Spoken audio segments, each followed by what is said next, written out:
Hi, my name is Quanasia, and welcome to my 5-minute book corner where I talk to you about books or series for 5 minutes or more. Today's book is called Tender About You by Nique and Girl.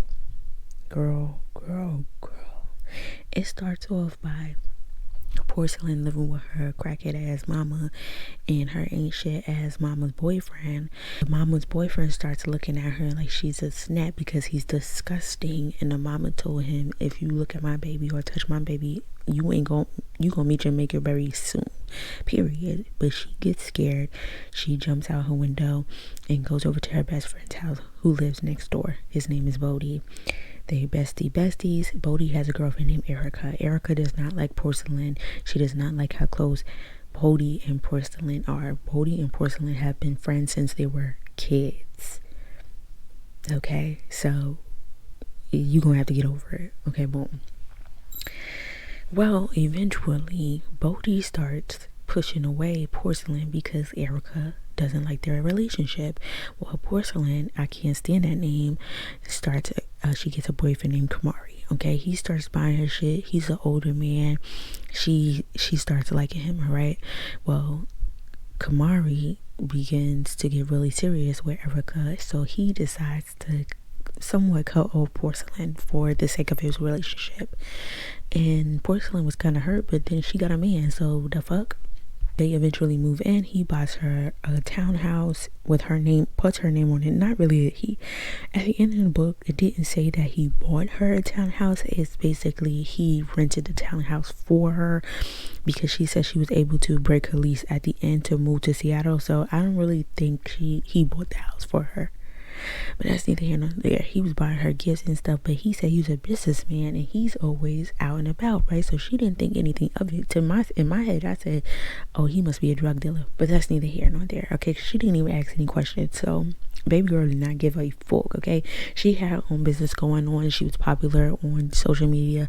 So she's making her own money. If push comes to shove and he no longer, he was off to something, she was able to take care of herself. But that's neither here nor there. Well, then back to Kamari, he ends up going over to Erica's house because he missed her, right? He goes over to her house, open the door, he hears moaning. He's like, what the fuck is that? He goes upstairs. This girl is riding the shit out of another nigga. And he's like, oh, so this is what y'all doing? And she's like, oh my gosh, baby, I'm sorry, I love you, yada, yada, yada. So he said, you had me cut off my only friend, my best friend, to work on our relationship just for you to been fucking on this nigga this whole time, bitch. Raw at that. I don't even know if you gave me something. This is the first time somebody ever said, I don't even know if you gave me something in the book that I read, but that's neither here nor motherfucking there. Okay. So boom, we back to Kamari. Not Kamari. The friend's name is Bodhi, okay? Bodhi decided to go to his girlfriend's house and found out that she was hunting on another nigga, okay? I'm sorry, it's not Kamari. Sorry. I like the name Kamari. I think Kamari is cute. A cute name. Anyways, back to Kamari. Kamari got a whole wife, and the wife is pregnant. So Porsalyn was upset at him because he wanted to introduce her to his parents. Come to find out, he ain't introducing her to his parents because he got a girlfriend. He got a wife with a child on the way. He convinces his father to convince his mother to act like he doesn't have a wife. So he brings Porsalyn around. The mama don't fuck with her, right? But his sister is her bestie, right? The sister loves her. Come to find out, the mama ain't side-eyeing her because he's married. Crazy, right? Boom. But we not there yet. She doesn't know. Porsalyn still doesn't know that man is married. Back to Kamari. Kamari was sad about whatchamacallit and about Erica's situation, and Porsalyn was sad because that nigga was back over there with his wife that she didn't know he had, right? Boom. So they end up hunching, right? But she gets up and leave and sends him a text message like, this is crazy, I don't think we should have did that. She hadn't talked to him for a couple of weeks, so she goes back over to his house, and when she goes back over to his house, he's Bout up on Erica, and she's like, nigga, what? She gets back in her car and she drives the fuck off. Now she's still with Kamari, okay? She's still with this man. He's still out and about, and talk about he's out on business, right? His wife was telling him, you need to stay home more because I'm getting closer and closer to our, to the baby coming, so you need to stay home more. And he's like, yeah, but he has a girlfriend, right? And the wife doesn't know that he has a girlfriend. She just thinks he's out doing business just like fucking Porsalyn, okay? And his sister told him, like, you are going to have to break up with one of them and you gonna have to tell both of them. And he's like, no, I love both of them, I can't, yada yada yada. If you hear that, I'm sorry, that's my fucking upstairs neighbor who thinks at night it's time for them to shine instead of sitting the fuck down. Bodhi ends up definitely breaking up, right? But Bodhi and Porsalyn kind of hasn't really talked that much, and she's still wrapped up in Kamari. Well, boom, Bodhi ends up meeting this girl named Maya, and he ends up meeting her at his app launch or whatever the fuck, and Porsalyn wasn't there. They decided to stop talking or stop being close because of the Erica situation, and also because they hunch. So he meets Maya. Maya is older for him, blah blah blah. They end up getting engaged. He really likes her. Porsalyn's like, oh, I'm grateful for you, but her heart is broken because she thought she still would have something with Bodhi, even though she didn't tell Bodhi that she loved him, right? Boom. So Kamari, she's still having issues with Kamari. He's still coming home late, but he's bringing flowers and jewelry, like that's going to help her. But she keep, it's okay. Well, then boom, they both get engaged, right? Kamari asks her to marry him. She says yes. I don't know why, when she was already over him. She still doesn't know that he has a wife. Boom. Porsalyn and Bodhi starts hunching. They hunching every day, every night. That man, Kamari, doesn't know because he's still over there with his wife, helping her set up the damn nursery. Okay? Kamari's wife said, oh, get dressed. After they have the baby, get dressed and I want to take you somewhere, right? Boom. She takes him over to fucking Porsalyn's house because she found out about fucking Porsalyn. Porsalyn walked in the house like, who the fuck is these niggas? And it's fucking his wife and him. So Porsalyn's looking at Kamari like, what the fuck is going on?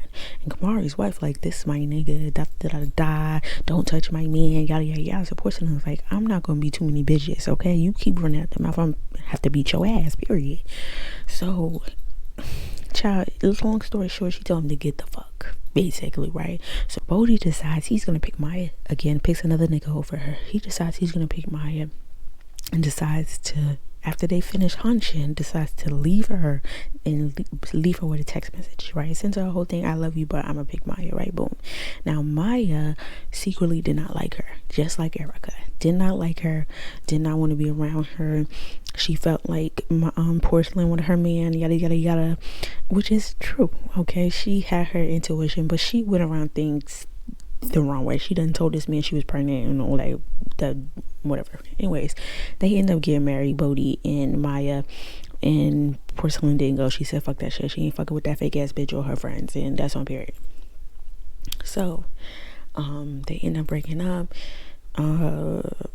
He came over to her house. Bodhi came over to her house the day before he was supposed to get married, or 2 days before he was getting married, tried to, make up, and he really was going to hunch her if he could. And she said, nigga, get the fuck out of my face, it's over, right? She went about her business. Kamari came and was trying to, oh baby, I'm sorry, I just want to talk to you. She said, sir, fuck you and your wife and the baby, really. So she went on about business. She got her heart broken after the whole Bodhi situation, so she packed her shit and left. She moved to Seattle for a year. She came back. He seen her. He was like, oh, I haven't, I've been trying to text you. She's like, sir, bye, right? And he basically was trying to say, I'm sorry and I do love you, I'm in love with you.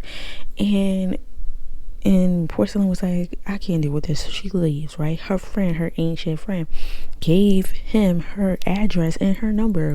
Bitch, what? After the whole situation, are you dumb? And the man's still married. He goes over to Porsalyn house. He goes over to Porsalyn house and he tells Porsalyn, I'm finna divorce her, right? Boom. They hunch. He goes over to get the papers to the wife. The wife was like, oh, it's because of Porsalyn, and that's why I faked my marriage. That's why I faked my pregnancy so I could stay with you. He said, this whole time you faked your pregnancy, I thought you said the baby died. Boom. He moves in with Porsalyn. They've been together ever since, hunching ever since. She ends up pregnant with the girl at the end, and then he asks her to marry him. Anyways, y'all, if you read this book before, comment down below. If you have not read it, go read it and come back and tell me what you think of it. Please comment, like, and subscribe. Okay, bye.